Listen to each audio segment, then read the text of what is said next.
بسم اللہ الرحمن الرحیم نحمدہ ونصلی علی رسولہ الکریم۔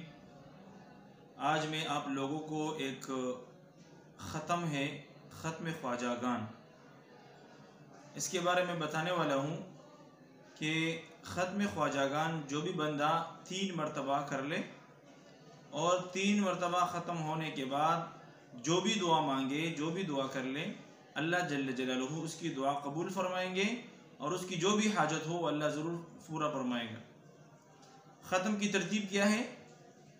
ایک جگہ پہ بیٹھ کے اکیلے بھی کر سکتے ہیں، اور اگر کچھ ساتھی اپنے ساتھ بٹھا دے تو بھی ٹھیک ہے، کوئی مسئلہ نہیں۔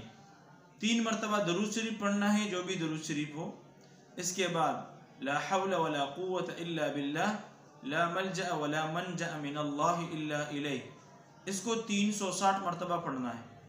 پھر اس کے بعد سورہ الم نشرح مع بسم اللہ پڑھنا ہے 360 مرتبہ۔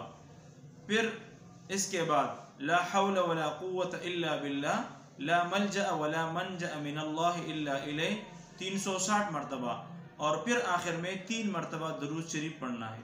یہ ختم جو بھی بندہ 3 مرتبہ کر لے، یعنی 3 روز کر لے، پھر اس کے بعد جو بھی دعا مانگے اللہ وہ دعا ضرور انشاءاللہ قبول فرمائے گا۔